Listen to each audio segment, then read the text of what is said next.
परम दयालु अनंत सुख सम्राट आदि सद्गुरु सर्व आत्माओं के सद्गुरु सर्व सृष्टि के सद्गुरु सद्गुरु सुखराम जी महाराज ने धन्य हो धन्य हो।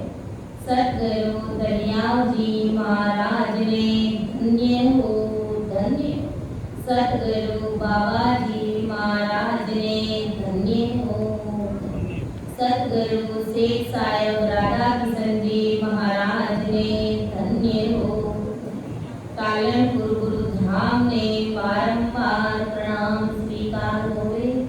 राम सभा में राम राम महाराज सभी विराजमान वरिष्ठ संतों को सभी नामसरे भाई बहनों को मेरा बारंबार कोटि कोटि राम राम सा प्रणाम।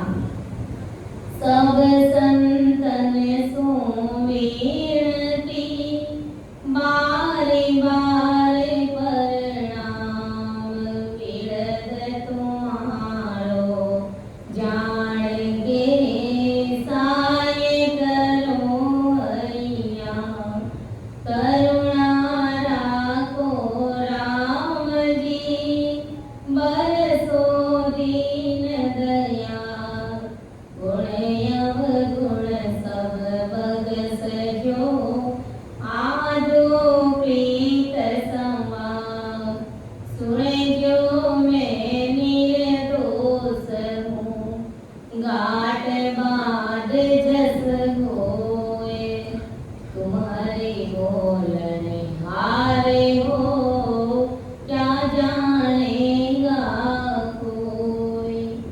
परम दयाल अनंत सुख सम्राट आदि सद्गुरु सर्व आत्माओं के सद्गुरु सर्व सृष्टि के सद्गुरु सद्गुरु सुखराम जी महाराज ने धन्य हो धन्य। राम सभा में राम राम महाराज सभी को राम राम सा सभी को प्रणाम।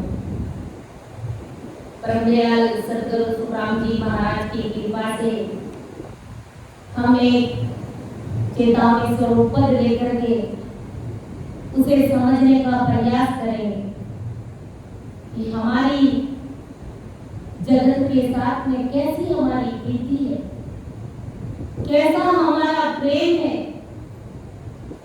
और ऐसा प्रेम ऐसी प्रीति अगर ऐसा भाव सत्स्वरूपी संतों के साथ बन जाए उनके प्रति बन जाए तो नेचर वो परमात्मा की सत्ता प्रकट होते समय नहीं, वो परमात्मा गढ़ में उतरते समय नहीं लगता। इसीलिए आदि सद्गुरु सुखराम जी महाराज ने कहा है पद में कि इन सब बातों से वो परमात्मा तुम्हें नहीं मिलेगा। तुम्हें कैसी प्रीत लानी है उस परमात्मा से जो उस परमात्मा को समझने उसकी पालन करने में इस जगत के कारण इस मोह के कारण इस सांसारिक प्रेम के कारण हम परमात्मा को अपने घर के अंदर प्रकट नहीं कर पाते। उसी दूरी को उसी वेशता को महाराज हमारे समक्ष रखने का प्रयास करें। जगत के ताकि दे दे करके हम सबको समझाने का प्रयास करें कि आखिर अरे संसारियों तुम्हें प्रीति किससे है, तुझे प्रेम किससे है, किससे तुम्हें प्रेम और प्रीति करनी चाहिए और तुम किसके साथ कर रहे हो। बस इन्हीं की वजह से वो शायद तुमसे दूर है। यही रिश्ता यही आंकड़ा तुम्हें परमात्मा से मिला नहीं सकता। तो आदि सद्गुरु सुखराम जी महाराज इस पद के माध्यम से हमें समझाने का प्रयास कि सुनो सब या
सुनो सब यहाँ बातां किम पावे सिमरते श्याम मुगते को दाता सिमरते श्याम मुगते को दाता प्रीत बिना क्यों आवे ओ सुनो सब यहाँ बातां किम पावे ब्यावे खर्च न्यात केले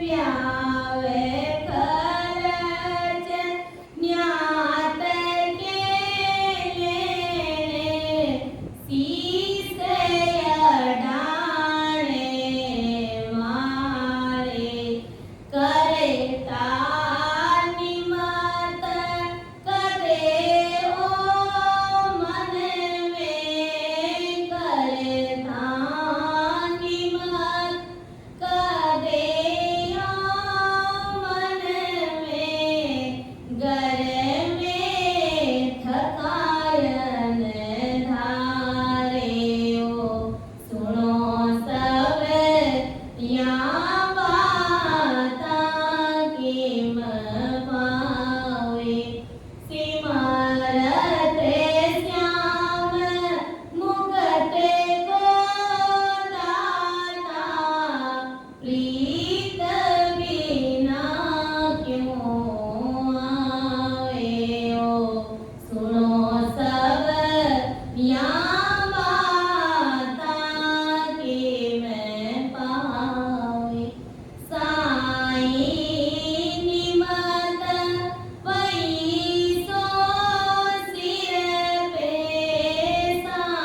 साईं निमत वही सो सिर पे करने करे नहीं कोई करे माँ काज जगत सुन लेना करे माँ काज जगत सुन लेना मिलता मुड़ियन लोइयो सुनो सब यहाँ बातां किम पावे देखो तनु बिछड़िया युग में देखो तनु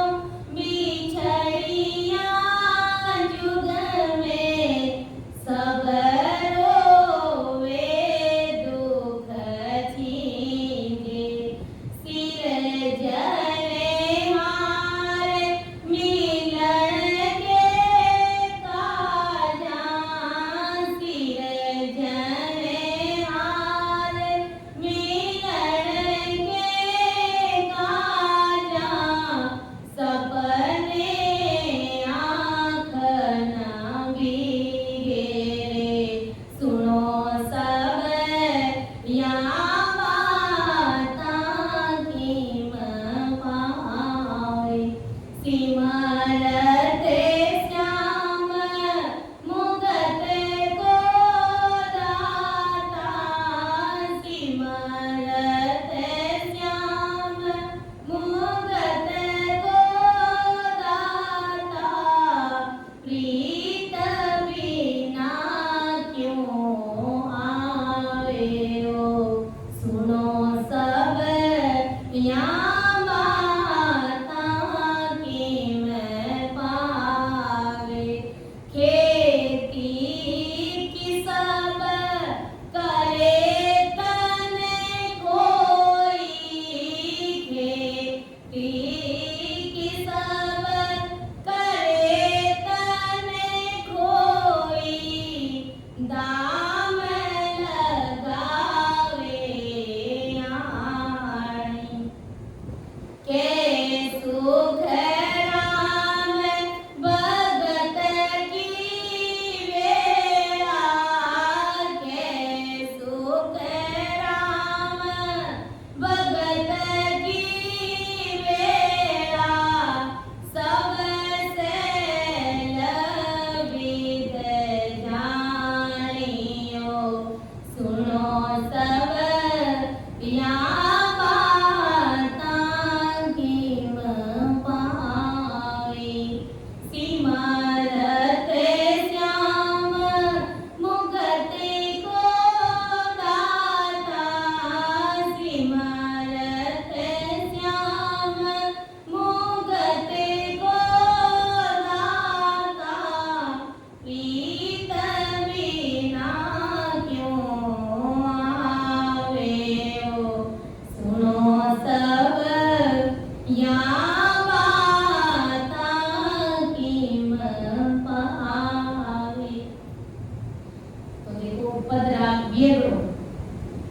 इसमें परम दयाल सदगुरु सुखराम जी महाराज आज अपन जगत के सभी जीवों को, सभी नर नारियों को समझा, और वास्तव में ये पद हमारे ऊपर सटीक बैठा। हम ऐसा ही करते, जितना प्रेम, जितनी प्रीति हमें सतगुरु साहिब से करनी चाहिए, उतनी हम नहीं करते, उतनी हम जगत से करते। तो फिर वो परमात्मा साहिब हमारे घर के अंदर भला कैसे उतरेगा? कैसे इस जीव की मुक्ति होगी? कैसे हमारा जन्म मरण मिलेगा? सुनो सब यहाँ माता क्यों पावे, सिमरत श्याम मुगत को दाता, प्रीत बिना क्यों आवे। अरे जगत के सभी नर नारियों सुनो, जब बिना प्रीति से एक मनुष्य भी दूसरे मनुष्य के वहां जाता नहीं है, यह जगत के सभी नर नारी तुम अच्छे से जानते। इसीलिए इस समझ से सभी नर नारियां मायावी वस्तुओं से भारी प्रीति करते हैं। हम इस बात को अच्छे से जानते कि बिना प्रीत, बिना भाव के और बिना मनवार किए, बिना कहे हम पड़ोसी के घर पर भी नहीं जाते। बिना कहे, बिना बुलाए हम किसी के भी घर नहीं जाते। एक आदमी दूसरे आदमी के घर नहीं जाता है, तो बिना बुलाए वो परमात्मा तुम्हारे घर के अंदर भला कैसे उतरेगा? जरा विचार करो। परम दयाल सदगुरु सुखराम जी महाराज फरमाए कि जब तुम्हें कोई बुलाता नहीं है, भाव प्रेम के साथ में अगर कोई हमें आकर के कह दे मेरे घर भोजन मसाला है, आप सब आ जाना जीतने के, हमारा अंतःकरण मानता है कि इन्होंने भाव से नहीं बुलाया, भाव के साथ नहीं कहा मुझे, और हम लोग नहीं जाएंगे वहां। और हम सब अच्छे से जानते हैं, और ये बात अच्छे से जानते हैं, तभी तो हम जगत से प्रीति करते कि भाई घर परिवार समाज रिश्ते नाते सगे संबंधियों के साथ हमारी अच्छी जमनी चाहिए, हमारा अच्छा प्रेम होना चाहिए। जब ये बात हम संसार में अच्छे से जानते हैं, तो वो परमात्मा साहिब राम जी महाराज जो तुम्हें उस आनंद लोक का सुख देने वाले, जो तुम्हारी 84 मिटाने वाले, वो सदगुरु साहिब भला इतने बड़े हैं जो सहज भक्ति में तुम्हारे घर के अंदर उतर जाएंगे। जरा विचार करो, हमें कैसी प्रीत करनी है, हमें कैसा प्रेम लाना है। अरे जब रोएगी ना माँ भी अपने बच्चे को दूध नहीं पिलाती है, तो रोए बिना, प्रेम लाए बिना, वीर व्याकुलता के बिना वो परमात्मा राम जी महाराज हमें कैसे मिलेंगे? जरा सोचो, विचार करो। एक जगत के छोटे से दृष्टांत से हम समझ सकते हैं। जब बच्चा बालने में सो रहा होता है, खेल रहा होता है, तो माँ भी घर के काम में मस्त रहती। उन्हें पता है कि मेरा बच्चा आराम से खेल रहा है, कोई दिक्कत नहीं। लेकिन जब वो बच्चा भूखा हो जाता है और वीर व्याकुलता के साथ वो जो रोने लग जाता है, तड़पने लग जाता है, अपनी माँ को पुकारता है, तो तुरंत उस माँ का ध्यान उस बच्चे की तरफ जाता है और वो माँ अपने बच्चे को संभाल के दूध पिलाती है। तो जगत के दृष्टांत से हम समझ सकते हैं कि जब हमारी परमात्मा से मिलने की हमारे अंदर वो भूख ही नहीं है, वो वीर व्याकुलता, वो प्रेम ही नहीं आ रहा है, तो वो शायद परमात्मा राम जी महाराज इतने भोले हैं जो हमारे घर के अंदर उतर आएंगे, जो हमारे अंदर प्रकट हो जाएंगे। ऐसा कभी नहीं हो सकता। जब माँ भी रोए बिना बच्चे को दूध नहीं पिलाती है तो परमात्मा राम जी महाराज रोए बगैर कैसे हमारे घर में आएंगे? और कैसी प्रीत, कैसा प्रेम हमें चाहिए कि प्रीत बिना क्यों आए। गुरु महाराज ने कहा है कि देखो रे देखो साधो मात जगत की, देखो रे देखो साधो मात जगत की, हर को जाने मोड़ावे,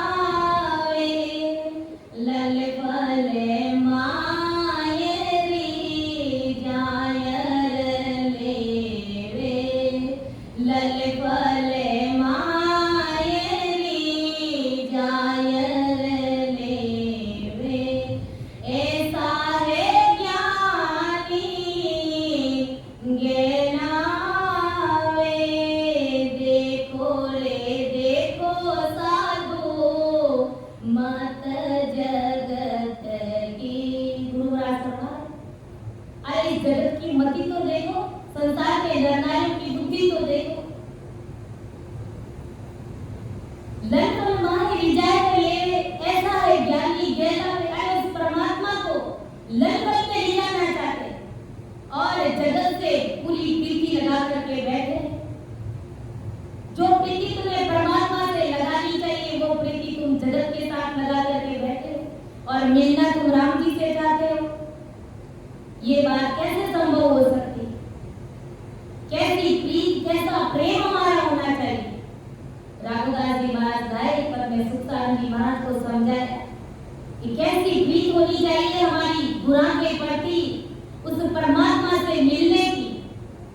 कि जैसे मीन से जल माई, जैसे मीन से जल माई, जल नीतिया मर जाई रे, ऐसी प्रीत घोरा जी सुरा को, ऐसी प्रीत घोरा जी सुलाओ, जद थारी बोल पर जावे रे, जद थारी बोल पर जावे रे, सुनती से जुगत मोगत की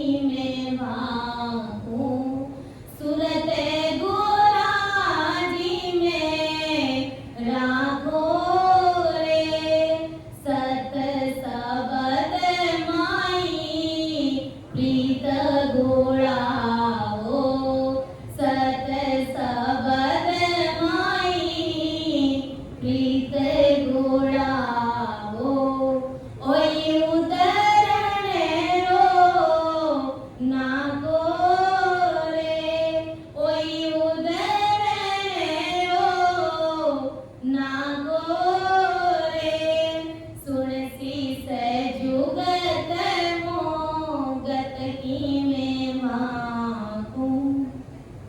कैसी प्रीत, कैसा प्रेम चाहिए कि जैसे मीन बसे जलवानी, जलनिया मर जाए। मछली को पानी से कितना प्रेम, कितनी प्रीत होती है उसे कि अगर कुछ सेकंड के लिए भी उसको पानी से बाहर निकाल दिया जाए तो वो तड़प तड़प के अपने प्राण त्याग देती है, उन्हें अपने शरीर का भान ही नहीं रहता। ऐसी प्रीत गुराजी सुलाओ, जग थारी घोड़ा पे जावे। अरे ऐसी प्रीत हमें सदगुरु जी महाराज से लानी है। उनके अंदर जो नैन निजाम की जो सदा है, उस सदा से वो प्रीत लानी है, वो प्रेम लाना है। अरे तुलसी के जुगत मुगल की में भागू, सूरत गुरासा में राखो रे, सत्य स्वरूप को, सत्य स्वरूप में प्रीत गुड़ाओ, कोई उदरण रो ना को रे। ऐसे तुम्हें भवसागर से पार हो। दूसरा कोई उपाय नहीं कि प्रेम प्रेम में किला ढावे। बस ये भक्ति प्रेम से उभरती है और प्रेम से उस परमात्मा को पाया जा सकता है। दूसरा कोई उपाय काम नहीं आती, दूसरी कोई करियां, कोई जब तक कोई कर्मकांड काम नहीं आता।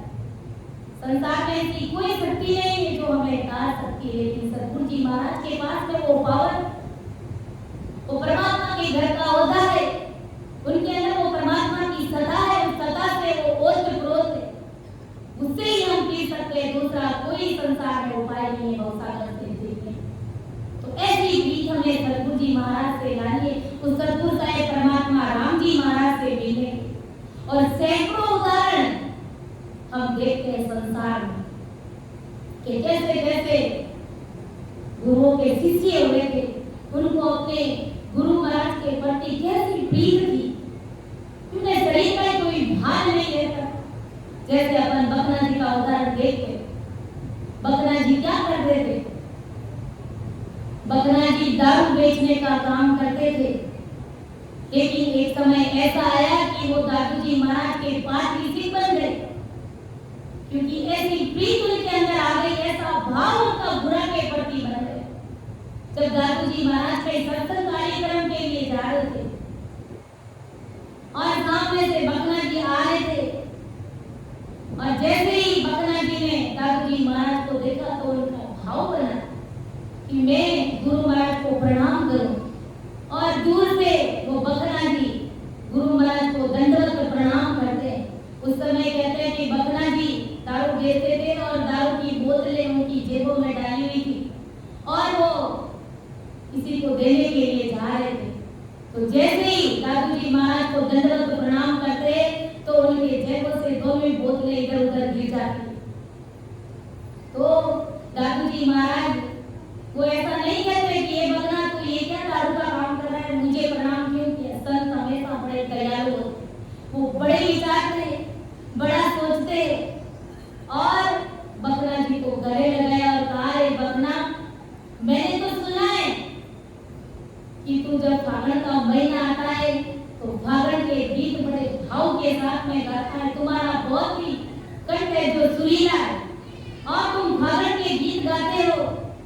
लेकिन बकना, मैं चाहता हूँ कि तुम इन फागण के गीतों की बजाय तुम कोई सतरूप परमात्मा की भक्ति करने वाले संत जनों को और ऐसे भारी ज्ञान के जो पद है जो अमर लोग मिला सके, अगर ऐसे पद तुम जगत के जीवों को सुनाना शुरू कर दे तो तुम बड़ा भारी शुक्र, तुम्हारे अंदर वो भक्ति का बीज प्रकट हो जाएगा। लेकिन ये बकना, अगर तू ऐसा कर सकता है तो कर। बकना जी का उसी दिन से ऐसा भाव बन गया कि आज के बाद में मैं फागण के गीत नहीं गाऊंगा और मैं इनकी जगह पर मैं महाराज की अणबे वाणी के जो भारी पद है चेतावनी स्वरूप, तो सुरीली राग में गाए जा सकते हैं, जीवों के अंदर वो भक्ति उत्पन्न हो सकती है, वो भक्ति का बीज प्रकट हो सकता है, उनका भक्ति के प्रति भाव बन सकता है। ऐसे में वो हरजस पद में गाऊं तो ऐसा उनका भाव बन गया। तो भाव बनते बनते एक समय ऐसा आया कि वो बकना जी दादू जी महाराज के पाठ की सिख बन गए। तो देखो उनका गुरु के प्रति कैसा भाव था, कैसा उनका आत्मिक कनेक्शन था। जो बकना जी गुरु दादू जी महाराज फरमाते कहते हैं, और जब कहते हैं कि उनका जब देह छोड़ने का जब समय आया और दादू जी महाराज को सब मालूम था कि इस बकना को मेरे से इतनी प्रीति है कि अगर मैंने शरीर छोड़ दिया तो ये रोए बगैर रहेगा नहीं, ये मेरे बिना रह नहीं सकता। तो दादू जी महाराज क्या करते, बकना जी को कोई काम बता करके उसको जयपुर भेज देते और कहते कि बकना तुम मेरा ये काम करके आओ। बकना जी बड़े गुरु आज्ञा में बड़े आज्ञाकारी शिष्य थे और गुरु की आज्ञा का पालन करते हुए वो जयपुर में गुरु महाराज के कार्य के लिए चले जाते हैं, कोई सामान खरीदने के लिए। और उतने में पीछे दादू जी महाराज का शरीर छूट जाता है, पंच तत्वों की काया का वो त्याग कर देते हैं और अमर विमान में बैठ करके अमर लोक की ओर गमन करते। उतने में बकना जी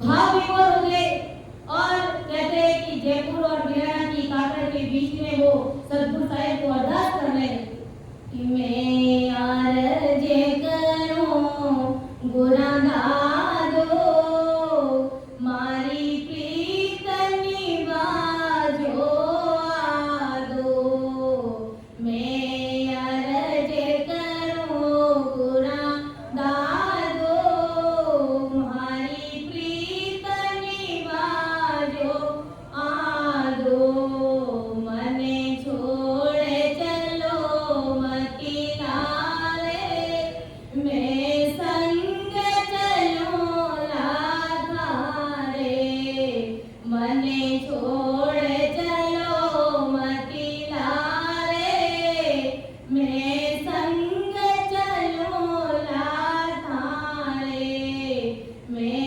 अर्ज करूं गुरा दादो मारी प्रीत निवाजो आदो।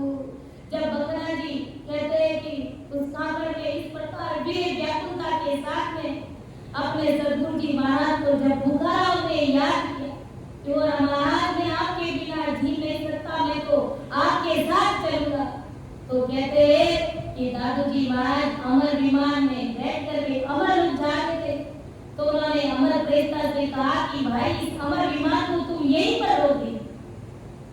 तो अमर प्रेताओं ने कहा कि महाराज जब एक बार अमर विमान रवाना हो जाता है तो फिर वो अमर लोग जाकर के ही रुकता, बीच में नहीं रुकता।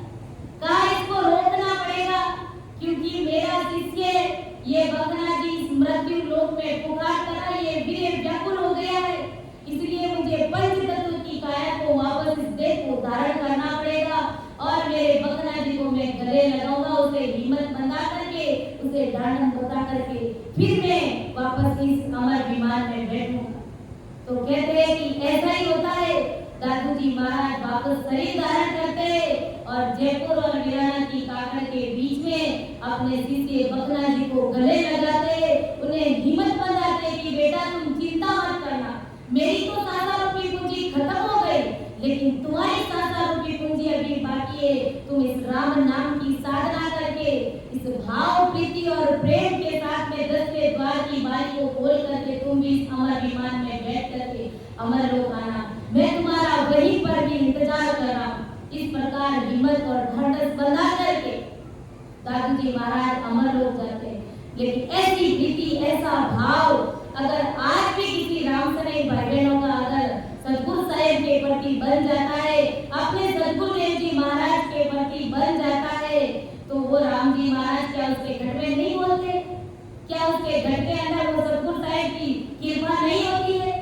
वो राम जी महाराज उसके रग रग रोम रोम नाड़ी नाड़ी नस नस में वो परमात्मा साहिब को बोल रहे हैं। क्या उस शिष्य के लिए वो अमर लोक फिर दूर है? कभी दूर नहीं हो सकता है। इसलिए हमें सदा ही ऐसी प्रीति और ऐसे भाव के साथ में इस सतगुरु परमात्मा की भक्ति को हमें करना है। इसीलिए आदि सद्गुरु सुखराम जी महाराज को आज ये बारी पद लिखना पड़ा कि सुनो सब यहाँ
वो परमात्मा पावरफुल है, वो शक्तिशाली है, वो शायद सबका बाप है, बेटा किसी का नहीं, जो बेटा होके उतरे सो शायद नहीं। ऐसा वो परमात्मा पावरफुल है और वो तो सब जीवों को तारने के लिए ही आए। इसीलिए हमें सदा ही सतगुरु जी महाराज भाव हमें बनना चाहिए। वो प्रीत हमारी कब बनती है कि जब अपन सत्संग में आकर के बैठे, नियमित रूप से एक ही सत्संग को छोड़ते नहीं है, बराबर सत्संग को सुनते रहते। ये सत्संग बिना भाव नहीं, भाव बिना नहीं प्रीत, प्रीत बिना सुखराम के नहीं भजन की। सत्संग के बिना हमारा भाव नहीं, भाव नहीं बनेगा तो प्रीत भी नहीं आएगी, और जब प्रीत नहीं आएगी तो वो भजन की रीत भी नहीं बनेगी। भजन की रीत नहीं बनेगी तो हमारा परमात्मा से मिलना भी नहीं होगा। इसीलिए आदि सद्गुरु सुखराम जी महाराज आज जगत के सभी जीवों को फरमा रहे, समझा रहे कि अरे जगत के नरनारियों, मायावी वस्तुओं से भारी प्रीति करते हो, और जो सर्व सृष्टि में जो समर्थ है, जो सर्व सृष्टि के मुक्ति के जो दाता है, सिमरत श्याम मुगत को दाता, उससे प्रीति तुम बिल्कुल भी नहीं करते हो। वो सिमरत साई तुम्हारे घट में तुम्हारे प्रीति के बिना भला वो कैसे प्रकट होगा? यह ज्ञान से तुम विचार करो, इस ज्ञान को सुनो, समझो और विचार करो।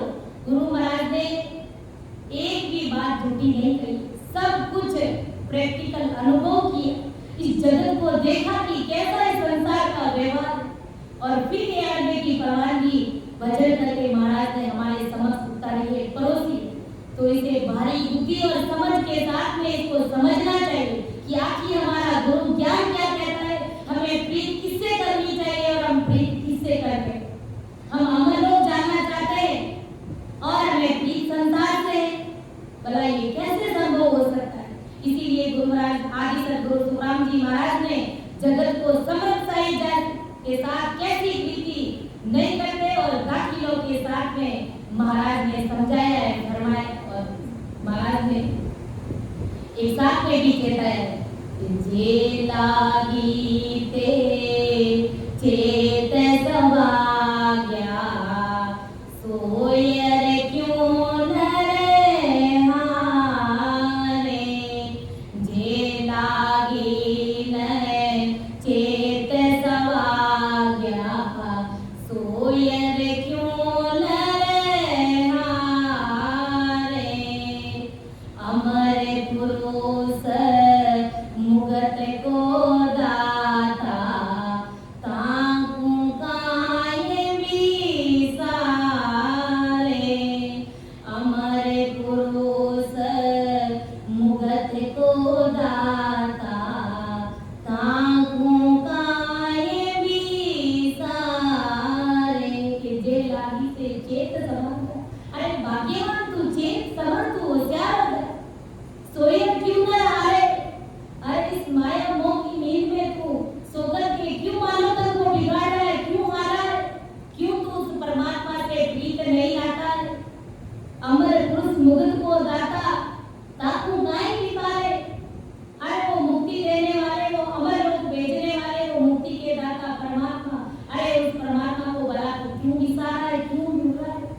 तुम्हें प्रेम प्रीति उस सद्गुरु साहिब राम जी महाराज से करनी चाहिए कि प्रीत लगी व्याकुल भयो, वीरे लगी जा रोई, अकबर को सुखराम के ब्रह्म कहावे जो,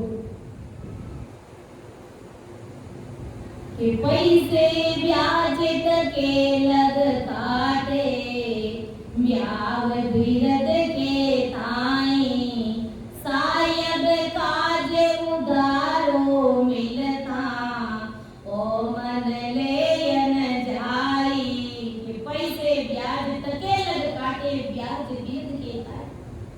गुरु महाराज कैसी भारी भारी बातें हमारे सामने रख रहे, और वास्तव में ये बातें सब हमारे पर सटीक बैठती है। ये किसी एक के लिए नहीं है, ये हम सब, आप सब के लिए, जगत के सब जीवों के लिए, कि पैसे ब्याज तके लग काटे, ब्याह बिरद के ताई।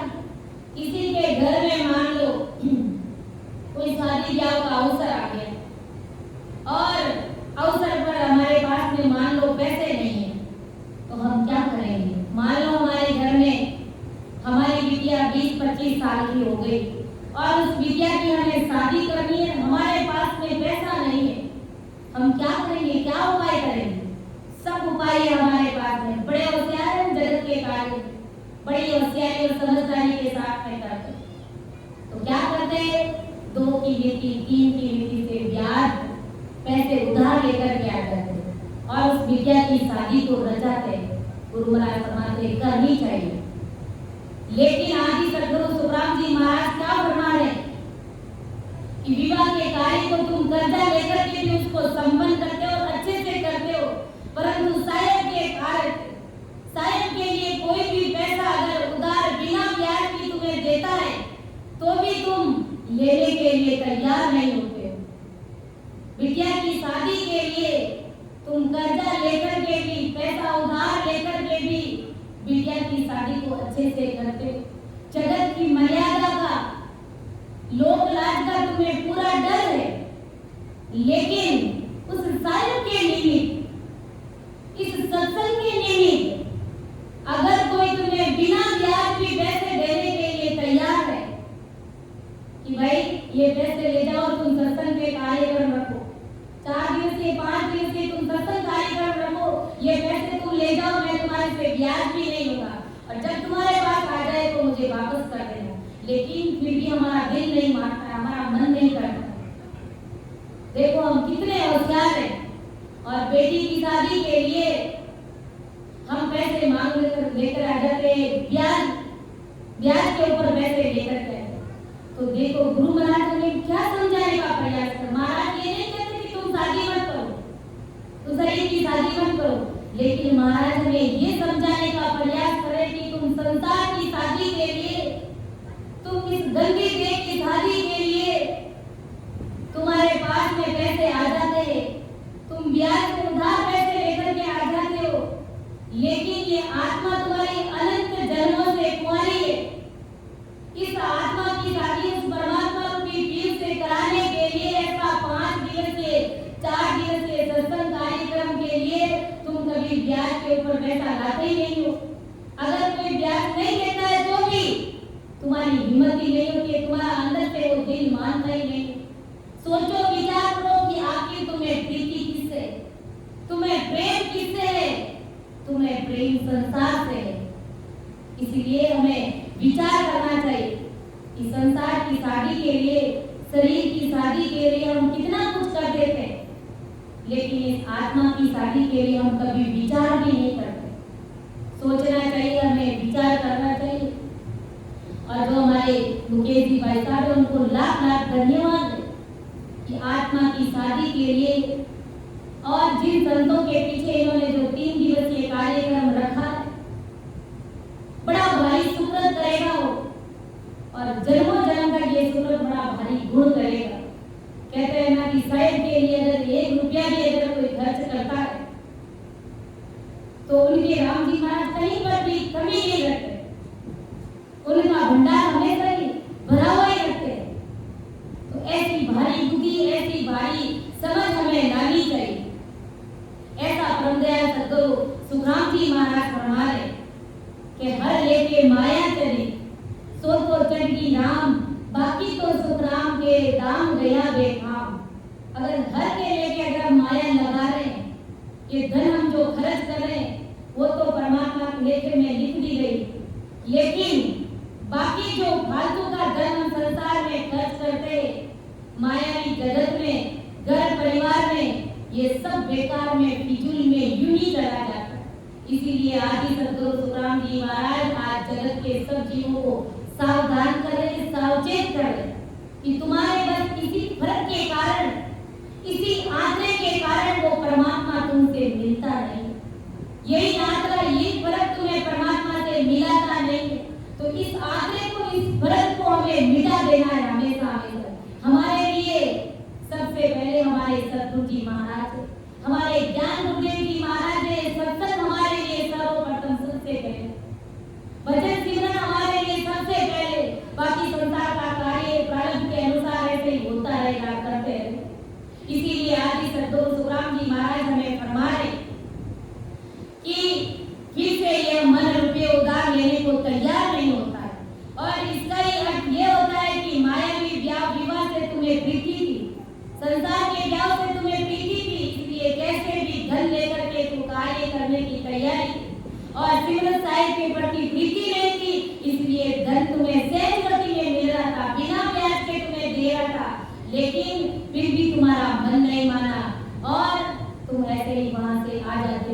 इसका मतलब तुम्हें प्रीत परमात्मा से नहीं है, तुम्हें प्रीत इस जगत से। गुरु महाराज कहते हैं कि भाई मेरे इस ज्ञान की दृष्टि से तुम सुनो और समझो कि आखिर मेरा ज्ञान क्या कहता है। कि ब्यावे खर्च न्यात के मैंने शीस अडाने मारे, करता निमत कदे ओ मन में, घर में थकान धारे।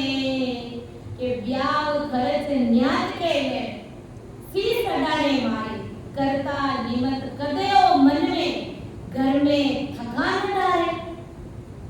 घर में मान लो शादी हो या माता पिता का मौसम सुधारना हो या बारवा करना हो, और मान लो गुरु महाराज फरमाते कि भाई जगत से जुड़ा हुआ, कुटुंब से जुड़ा हुआ कोई भी अगर कार्य का अगर खर्चा आ जाता है तो उस खर्चे को पूरा करने के लिए तुम क्या करते हो? तुम्हारे स्वयं के सिर को बंधक रख करके रुपये डालते हो, तुम तुम्हारी पगड़ी वहां रख देते हो। घर में जो आभूषण होते हैं वो अडाने रख करके तुम पैसे लेकर के आ जाते हो जगत के कार्यों को संपन्न करने के लिए, माता पिता का मौसम सुधारने के लिए। घर में कोई शादी ब्याह आ गया तो उसको संपन्न करने के लिए तुम शीश अडाने रखने के लिए तैयार हो जाते हो। गुरु महाराज फरमाते कि ऐसा हो जाता है तो करना पड़ता है सब कुछ। लेकिन सत्संग के लिए कभी तुमने ऐसा विचार किया क्या? सत्संग के लिए तुमने कभी शीश अडाने रखने का कभी सोचा क्या? कभी नहीं सोचा, कोई नहीं सोचता है। बस इन्हीं फर्क के कारण, इनकी व्यस्तता के कारण, इन्हीं दूरी के कारण वो सतगुरु साहिब हमसे दूर है। उसी चीज को हमें मिला, क्योंकि जगत की मर्यादा का ख्याल हम अच्छे से जानते हैं। संसार की लोक लाज से हम सब डरते हैं, कहीं पर भी कभी कसर नहीं आने देते हैं।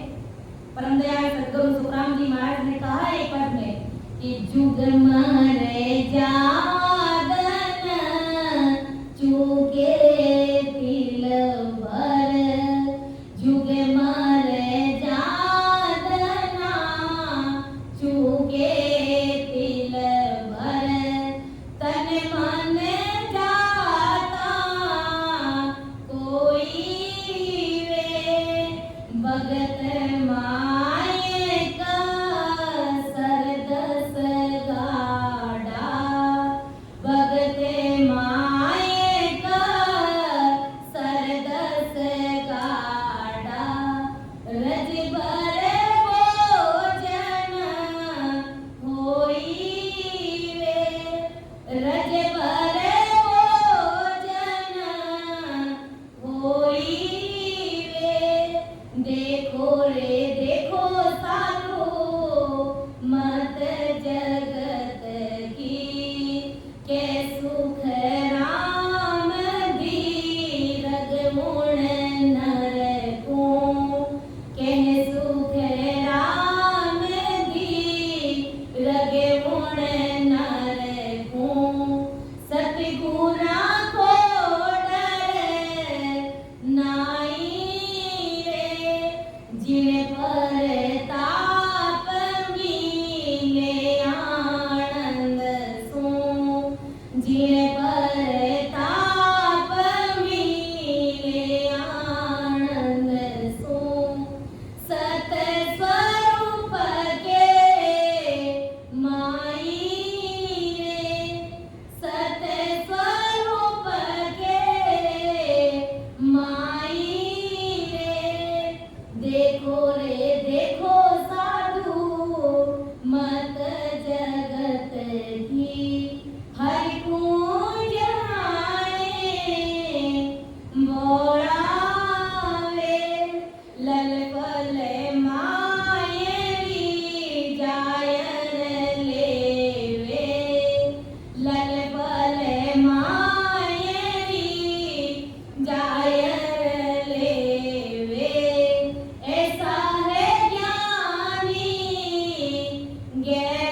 लेकिन गुरु महाराज कहते हैं कि भाई भक्ति में 10 गाड़ा कसर पड़ी है, जरा उसका ख्याल तू कब करेगा?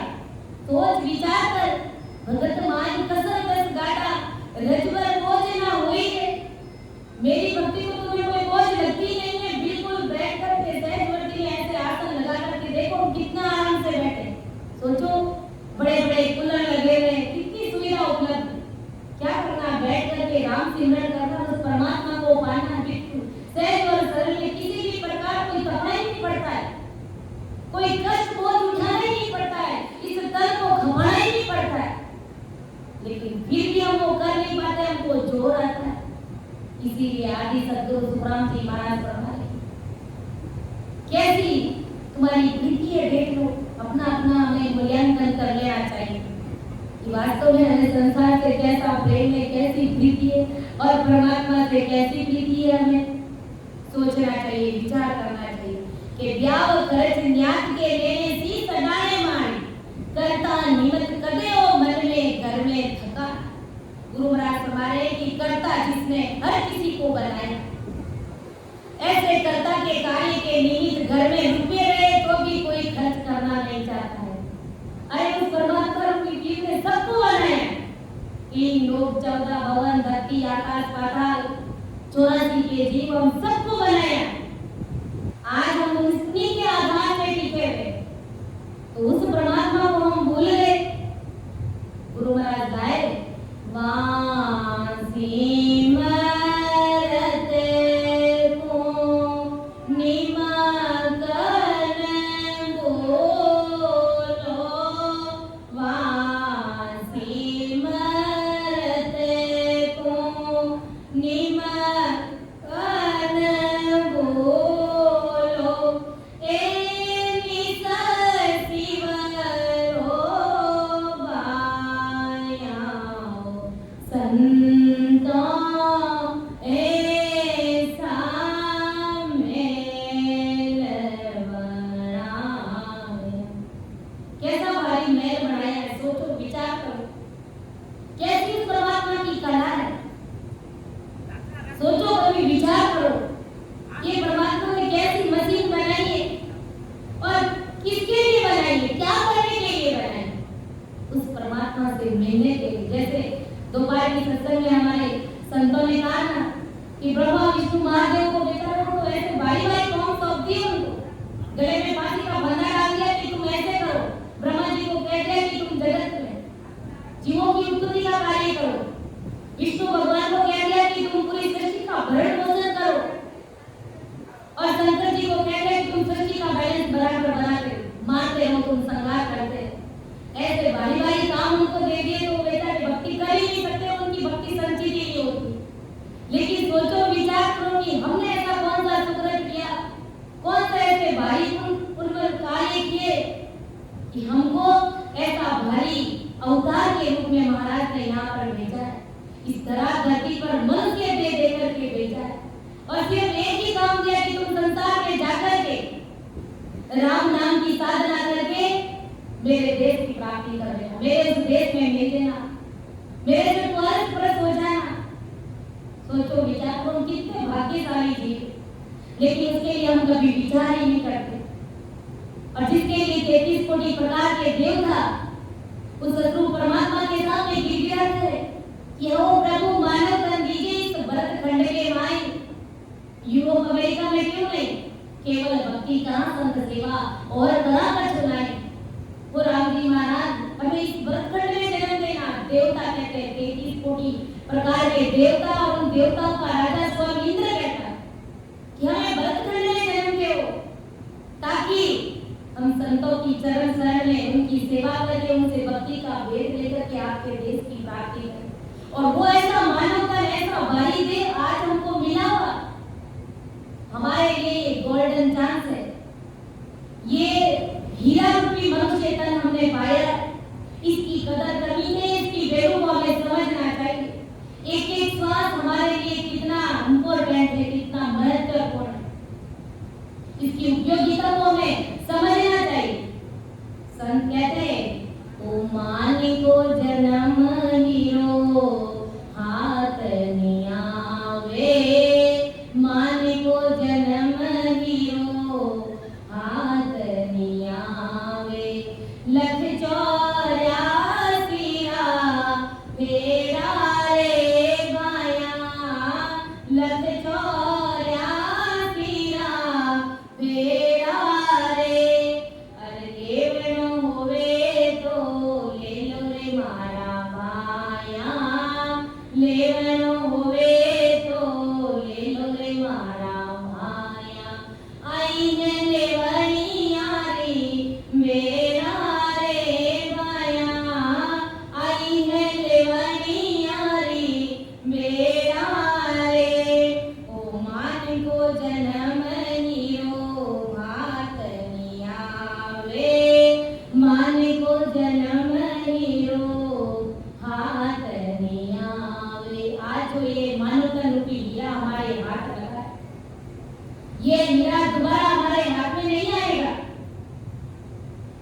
और अगर आ भी जाएगा तो महाराज का शरण मिलना हमारे हाथ की बात नहीं है इसीलिए संत कहते हैं चेताते फरमाते संत क्या चाहते हैं कि भाई जैसे कैसे भी करके जीव परमात्मा की भक्ति में लग जाए इसकी जीवात्मा का कार्य करे ये अपनी आत्मा को उस परमात्मा से मिला दे इसलिए संत कहते हैं कि भाई अरे लेवो होवे तो ले लो रे मारा भाइया आइए लेवनिया की बेड़ा अरे राम नाम की साधना करनी है तो कर लो ये शुभ घड़ी है अच्छा मौका है गोल्डन चांस आया हुआ इस गोल्डन चांस को तुम्हें गंवाना नहीं है हरि नाम गुण गाय ले ओ जोगिया जब लगे सुखी है शरीर राम गुण गाय ले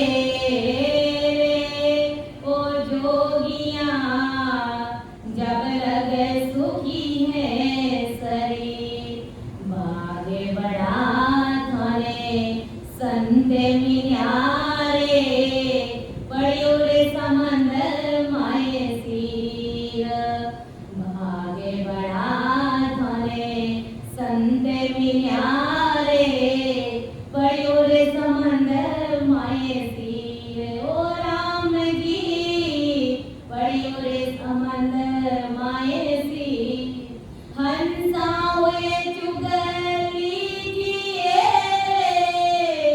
हंसा हुए चुगली जिए नाम अमोलक हीर राम गुण गाय ले ओ जोगिया जब लग सुखी है शरीर पीछे याद न आवसी रे पीछे याद न आवसी रे पिंजर व्यापे पीर राम गुण गाय ले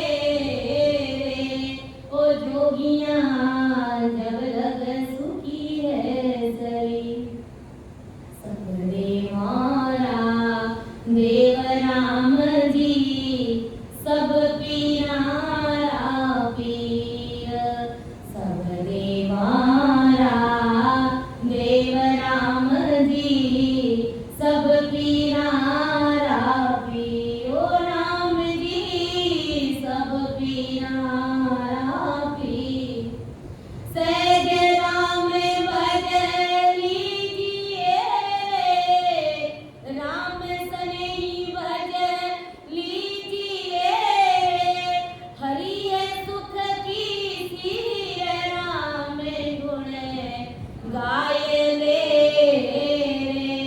ओ जोगिया जब लग सुखी है शरीर राम गुण गाय ले ओ जोगिया जब लग सुखी है शरीर इसलिए इस तन में कोई बीमारी नहीं है कोई तकलीफ नहीं है तब तक तुम राम नाम की साधना करो अर्थात इस मनुष्य जन्म को तुम सार्थक करो इस मानव तन को तुम धन्य धन्य बना लो क्योंकि ऐसा मौका ऐसा गोल्डन चांस फिर नहीं है अरे भाग बढ़ाता ने संत भी यार पढ़ियो रे संबंध में ऐसी इसलिए हंसा होई चुगली जी रे नाम अमोल के भी अरे सब देवोरा देव राम जी सब पीरोरा पीर राम सने बज लीजिए रे हरि है सुख की सीख। इसीलिए गुरु महाराज और संत महापुरुष हमें चेताते कि भाई तुम उस परमात्मा से प्रीति लाओ, तुम नेत्री संतों से तुम प्रीति लाओ, उनके प्रति तुम अपना भाव बनाओ, क्योंकि भाव के बिना वो सतगुरु साहिब रींझते नहीं है। इसीलिए गुरु महाराज कहते हैं कि इस पर से जगत की माया से प्रीति रही और साहिब से अप्रीति रही, ये स्पष्ट होता है। इस प्रकार तुम मेरे इस ज्ञान को तुम गौर से समझो, जानो कि आखिर मेरा ज्ञान क्या कहता है कि साईं निमत पैसो सिर पे करने करे नहीं कोई, कर्मा काज जगत सुन लेनो मिलता मुड़े न लोई है। गुरु महाराज फरमा रहे हैं कि उस स्वामी के लिए पैसे का कर्ज कोई सिर पर धारण नहीं करता, उस परमात्मा के लिए सत्संग के निमित्त कोई कर्जा उधार नहीं लेता है, कोई 1 रुपया भी खर्च नहीं करता है। उधार और ब्याज पर लेने की बात तो बहुत दूर रही, पास में होते हुए भी वो पैसे नहीं लगा सकते गुरु कार्य में, सत्संग के निमित्त, उस सायं के निमित्त। तो सोचो, विचार करो, हमें प्रीति किससे, वो पैसे हम कहाँ लगा रहे हैं? घर परिवार में लगा रहे, बीवी बच्चों के लिए लगा रहे, समाज के लिए लगा रहे, दूसरे छोटे मोटे कामकाज को संपन्न करने के लिए लगा रहे, लेकिन उस साईं के लिए पैसे नहीं लगा। आखिर गुरु महाराज ने क्या समझाने का प्रयास करे कि तुम्हें साईं से अप्रीति है और जगत से तुम्हें प्रीति है, बस इसी दूरी को हमें मिटा देना है, उखाड़ फेंक देना है कि उस स्वामी के लिए पैसे का कर्ज कोई सिर पर धारण नहीं करता, परंतु कर्मों के लिए संसार के लोग कर्ज मिले वहां तक जरा से भी पीछे नहीं हटते। यानी कर्म बंधन करने के लिए कोई भी कार्य को संपन्न संसार में अपन करते हैं, हमारे पास में पैसे नहीं होते तो उधार लेकर के, कर्जा लेकर के, ब्याज पर लेकर के अगर उस कार्य को संपन्न करते हैं तो जीव क्यों करके भी कर्म बंधन तो होता ही है इसमें, क्योंकि हम तो पग पग पर गुनहगार हैं। एक श्वास लेते उसमें भी हमारे से कर्म बंधन होता है, तो जगत के बड़े बड़े कार्य संपन्न करते हैं तो क्या उसमें कर्म बंधन नहीं होते हैं? क्या होते हैं। लेकिन महाराज फरमा रहे हैं कि संसार के लोग कर्ज मिले वहां तक जरा से भी पीछे नहीं हटते, जिनसे कि कर्म बंधन होता है उस कर्म बंधन को भी अपने सिर पर मढ़ने के लिए तैयार हो जाते हैं। लेकिन सतगुरु साहिब के निमित्त कोई भी 1 भी रुपया खर्च नहीं करता। उस साईं के निमित्त अगर कोई बिना ब्याज के पैसे दे रहा है तो भी कोई नहीं देता, यहाँ तक कि अपने पास में होते हुए भी कोई खर्च नहीं करता है, कोई गुरु कार्य में नहीं लगाता है। इस पर से स्वामी से प्रीति नहीं है और संसार से बड़ी भारी प्रीति है, यह सभी ज्ञान से हमें समझना चाहिए। जैसे संसार में अपन कोई भी, जैसे घर की ओपनिंग में अपन तो ऐसा नहीं करते, लेकिन जो सागर परिवार के लोग होते हैं अपना घर बनाते हैं, उसमें क्या करते हैं? हवन कराते हैं, यज्ञ कराते हैं, जो भी कराते हैं, तो उसमें कितना पैसा खर्च होता है। और वो जो हवन होता है, जो आग जो जलती है, जो थिपड़ी है उसके अंदर जलाई जाती है, जो लकड़ी है उसके अंदर जलाई जाती है, उसमें उन लकड़ियों में कितने छोटे छोटे सूक्ष्म जीव होते हैं जो हम आग के हवाले से बर्तीले कर देते हैं। और हम सोचते हैं कि हमारा घर पवित्र हो रहा है, कहाँ पवित्र हो रहा है? इसमें तो कर्म बंधन हो रहे, असंख्य जीवों की हत्या कर रहे हैं। लेकिन गुरु महाराज कहते हैं कि इस सत्संग के लिए तुम पैसे नहीं लगाते जहाँ तुम कर्मों से मुक्त होते हो। मान लो हम सत्संग के लिए पैसे लगाते हैं, 5 दिवसीय कार्यक्रम रखते हैं, तो ये बड़ा भारी सुकृत का कार्य कर रहे। क्या पता सतगुरु साहिब का निजमन, उनका निजमेर, उनकी निजमेर हमारे ऊपर हो जाए और हमें भक्ति में लगा दे और हम राम नाम की साधना करके हमारे 5 जितने जितने जो कर्म है उन कर्मों को एक पल भर में मिटा दे, तो उस साहिब की लीला को भला कौन पहचान करे? वो कैसे भी कुछ भी कर सकता है, वो परमात्मा भगवान को। इसलिए उस परमात्मा की कला को जानना चाहिए, समझना चाहिए। ऐसी बारी बुद्धि, इसलिए तो गुरु महाराज ने कहा कि मेरे ज्ञान को तो कोई बारी बुद्धि और जिस समझ होगा वही समझ पाएगा, बाकी इस ज्ञान को समझना हर किसी के बस में नहीं, हर किसी के बस की बात नहीं है। कि देखो तनु बिछड़िया जुग में सब रोवे तो कुछ चीजें, सिर जन हार मिलन के काजा सपने ही आंगन पिए। जो शरीर यानी तन के जो हमारे इष्ट जो हमारे मित्र होते हैं, मान लो हमारे माता पिता, हमारे पति पत्नी, माता पिता, हमारे दामाद, मेहमान, जो भी, और ऐसे भी हम समझ सकते हैं, जैसे गुरु महाराज ने कहा, देखो तनु बिछड़िया जुग में सब रोए दुख छींचे। दूसरों की बात छोड़िए, जब हम अपनी बेटी ससुराल जाती है, उनको ससुराल भेजते हैं, हमारा दिल छोटा हो जाता है, हम रोने लग जाते हैं कि हमारा बिटिया से वापस मिलना कब होगा। और हमारे यार दोस्त भी, कोई भी हमारा सगा संबंधी अगर हमारे साथ बहुत दिनों से रह जाता है, फिर वो हमको छोड़ करके जाता है, उसको ट्रेन में बिठाने के लिए जाते हैं, तो हम रोने लग जाते हैं, क्योंकि उनसे हमें प्रेम है, वो प्रीति है। उस प्रीति के कारण हमारे आँख से आंसू टलने लग जाते हैं, हम अपने आप को रोक ही नहीं पाते। गुरु महाराज हमारे लिए संसार का प्रेम है, अच्छी बात करना चाहिए, लेकिन सोचो विचार करो, सिरजड़ आर मिलन के काजा, सपने ही आंख ना बीजे, अरे उस परमात्मा से मिलने के लिए क्या कभी तुम्हारी आंख में आंसू आए क्या? जरा सोचो, विचार करो, कितनी भारी बातें महाराज हमें समझाए। जगत से तुम्हें प्रीति है, तुम्हारा यार दोस्त कोई बिछड़ जाता है तो तुम्हारे आंख से आंसू आने लग जाते, तुम रोने लग जाते, अपने आप को संभाल नहीं पाते हो तुम कि आखिर मेरा उनसे वापस मिलना कब होगा। वो पूरे गंतव्य स्थान पर पहुंचते नहीं, उससे पहले हम फोन लगा देते, तुम कैसे हो, तुमने खाना खाया नहीं खाया, तुम सही सलामत हो, तुम्हें कितनी चिंता है हमें उसकी। लेकिन गुरु महाराज कहते हैं कि भाई उस परमात्मा से मिलने के लिए कभी तुम्हारे आंख में आंसू आए क्या? अगर आए हैं तो तुम धन्य धन्य के पात्र हो, वरना गुरु महाराज कहे कि तुम्हें धिक्कार है। आखिर तुम्हें संसार से प्रीति है, तुम्हें परमात्मा से प्रीति नहीं है, तुम्हें संतों से प्रीति नहीं है, तुम्हें संतों की कदर नहीं करनी आती। ऐसा प्रेम, ऐसा भाव हमारे अंदर होना चाहिए कि संसार के लिए हम क्या कुछ नहीं करते, जी जान लगा देते, अपने तन को पूरा उसमें खपा देते, लेकिन उस साईं के निमित्त, उस परमात्मा से मिलने के लिए कभी हमारे अंदर वो वीर व्याकुलता आती नहीं है। तुम्हारो राम जी मिलन कदी होसी, रामा तुम्हारो राम जी मिलन कदी होसी, भोजे भोजे पांड्या जोशी, मारो राम जी मिलन कदी होसी, मारा जोर जोर बीनर कीना, जैसे जल बिन तड़पे मीना, रामा हो जैसे जल बिन तड़पे मीना, मारी रोय रोय अखियाँ राती, मारो तन दिवलो मन बाती, रामा हो मारो तन दिवलो मन बाती, गुजर गुजरे पांड्या जोशी, मारो राम जी मिलन कदी होसी, रामा हो मारो राम जी मिलन कदी होसी। ऐसा विचार क्या कभी हमारे घर के अंदर उपजा है क्या? क्या कि मेरा राम जी महाराज को मिलना कब होगा? ये तुमने मानव तन पाया है तो आखिर भला किस लिए पाया है, क्या करने के लिए पाया है?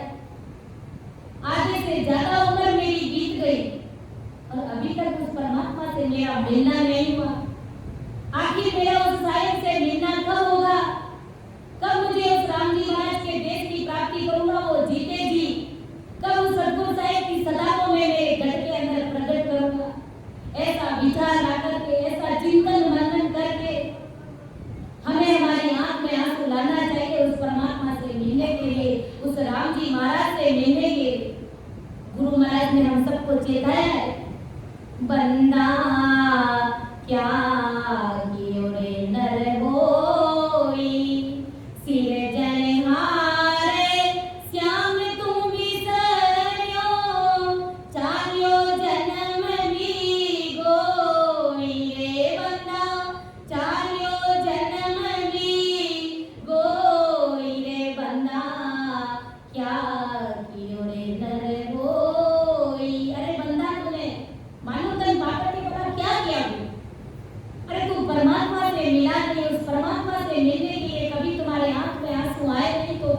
आखिर तुमने मनुष्य शरीर पाकर के क्या किया? अरे तीजे आज शाम तू किसी को चाल जन्म की हो, अरे उस परमात्मा को भूल गया और अपना जन्म बिगाड़ने को चला है। गुरु महाराज फरमाने की तुम्हें धिक्कार। मैं पूछ रहा हूँ तुम्हें कि कब तुम परमात्मा के देश की प्राप्ति करो, कब तुम्हारा मेरे देश में तुम आओगे। मैं तुझे भूजूं रे प्राणिया सन्मुख कदवेलो, मैं तुझे भूजूं रे प्राणिया सन्मुख कदवेलो, जिने तो खूबे राखियो तने मने कब देलो, जिने तो खूबे राखियो तने मने कब देलो, मैं तुझे पूजूं रे प्राणिया। अरे जगत के जीवो, मैं आप सबसे पूछ रहा हूँ सन्मुख कब होगे, कब तुम मेरे देश की प्राप्ति करोगे। अरे जिन तुमको पैदा किया तन मन धन कब दोगे। अरे जिस परमात्मा ने तुमको पैदा किया है उस परमात्मा के तुम कब बनोगे, उस परमात्मा को तुम तन मन धन कब अर्पण करोगे। आखिर उस परमात्मा का तुम कब बनोगे, कब तुम उस परमात्मा के देश की प्राप्ति करोगे। ये देखो तनु बिछड़िया झुमे सब रोवे छींगे, सिर जन हार मिलन के काजा सपने आंख ना भूले। गुरु महाराज आगे फरमाए कि खेती की सब करे तन कोई, दाम लगाए आणी कैसो ग्राम भगत की वेला सबे सैल मिट जाए। खेती और धंधा ये मेहनत का किस्सा है, इसमें हमें जीत जान लगानी पड़ती है, पूरे तन को खपाना पड़ता है। ये खेत में काम करना हम सब किसान भाई नहीं, खेती में कैसा काम करते खून पसीना एक होता है, पूरा तन तोड़ते पूरा जी जान लगाते, उसके बाद में थोड़ी बहुत हमें नफा वो फसल हासिल होती है। गुरु महाराज फरमाए कि खेती धंधा ये मेहनत का किस्म है, फिर भी खेती तथा धंधा करने में शरीर का नाश कर देते हो तुम।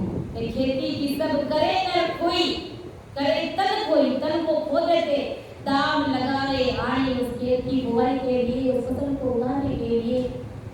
हम उधार पैसे लेकर के आ जाते, कर्जा ले लेते और फिर तन तोड़ के उसमें काम करते, फिर भी हमें इतना मुनाफा उसमें होता नहीं है। लेकिन कैसो ग्राम भगत की वेला सबे सैली जानी। महाराज हमारे की भजन करने की विधि में तुम्हें बिल्कुल भी तकलीफ नहीं होती है, बिल्कुल सहज सरल और आसान तरीका है मेरा। मैं तुम्हें उस देश की प्राप्ति करा दूंगा, उस महासुखों के देश में मिला दूंगा, ताकि वहां पर तुम्हें तन तोड़ के काम करने की जरूरत ही नहीं रहेगी। इसलिए जो मेरा कार्य है बिल्कुल सहज और सरल है, इसमें तुम्हें तन को खपाना नहीं पड़ता है। तुम बैठ करके आराम से राम नाम की साधना करके तुम मेरे देश की प्राप्ति सहज गति से कर सकते हो। लेकिन ये कार्य तुम्हें बोझ लगता है, और जो कार्य बोझ का है उसमें तुम जी जान लगा करके खपते हो उसमें, फिर भी भक्ति करने की कोई भी जरा सी भी तुम्हारी चाहना नहीं रहती है कि मेरी भक्ति बिल्कुल सहज सरल और आसान है, लेकिन जरा सी भी संसार के जीवों की चाहना नहीं है। साईं को घट में प्रकट करने की जरा सी भी जीवों के अंदर वो प्रीति नहीं है। फिर वो समर्थ साईं जो काल से मुक्ति कराने वाला जो दाता है, वो भला तुम्हारे घट के अंदर कैसे उतरेगा, वो तुम्हारे घट में कैसे प्रकट होगा। आदि सदगुरु सुखराम जी महाराज जगत के सभी नर नारियों से कह रहे फरमा रहे पूछ रहे कि जो कार्य जो परमात्मा के देश में आने का कार्य बिल्कुल सहज और सरल है, वो हमसे नहीं होता है।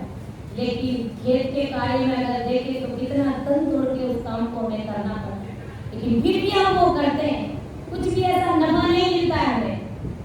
गुरु महाराज हमारे की मेरी भक्ति में तो कोई तुम्हें बोझ नहीं लगता, कोई तुम्हें तन तोड़ के कार्य भी नहीं करना पड़ता, बैठ करके आराम से गद्दे पर राम सिमरन करना है। और मैं तुम्हें उन महासुखों में मिला दूंगा जहाँ पर दुख मांगने पर भी नहीं मिलता है, जहाँ पर तुम्हें तन तोड़ के कार्य करने की आवश्यकता ही नहीं रहेगी। हमेशा हमेशा के लिए मैं तुम्हें वहाँ आनंद में रखूंगा, उस सुखों के सागर में तुम्हें मैं रखूंगा। लेकिन इस बात का ये जगत के नर नारी विचार ही नहीं करता। हमें विचार करना चाहिए, हमें चिंतन मनन करना चाहिए कि आखिर सतगुरु साहिब ने हमें किस कार्य को देकर के संसार में हमें भेजा है और हम किस कार्य में उलझ गए कि आया था हरि भजन को यहाँ रहा उलझाए किशन दास करतार को क्या कहे गो जाए। आए तो परमात्मा की भक्ति करने के लिए लेकिन जगत में इस प्रकार उलझ गए तो उस परमात्मा श्री राम जी महाराज को क्या जवाब देंगे, जरा विचार करना चाहिए। समय का तकाजा देखते इसीलिए संत कहते हैं मान ले कि ओरे मनवा मान ले कि ओरे उम्र सारी बीती रे बाबा मान ले कि ओरे उम्र सारी बीती रे मनवा मान ले कि ओरे आओ रे सजना करा भजन अपा गुरु सा गयो रे आओ रे सजना करा भजन अपा गुरु सा गयो रे रामानंदरी विनती कवि सा गयो रे मान ले कि ओरे मनवा मान ले कि ओरो उम्र सारी बीती रे बाबा मान ले कि ओरो। उस समय का काटा है मैं अपनी वाणी को यही पर विराम देती हूँ। सुन जो मैं नीर दोष हूँ गाट बांध जस होए तुम्हारे बोलने हारे हो क्या जानेगा तू। परम दयालु अनंत सुख सम्राट आदि सद्गुरु सर्व आत्माओं के सद्गुरु सर्व सृष्टि के सद्गुरु सद्गुरु सुखराम जी महाराज ने धन्य राम सभा में राम राम महाराज सभी को राम राम साथ सभी को सामूहिक एक पर बोल कर देखिए समापन की तरफ आगे बढ़ाएंगे। प्राणिया रे समझ सीम रो राम समझ सीम रो राम देख विचार समझ कर दीन में देख विचार समझ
देख विचार समझ कर दिल में, देख विचार समझ कर दिल, हरि बिना जोटा का,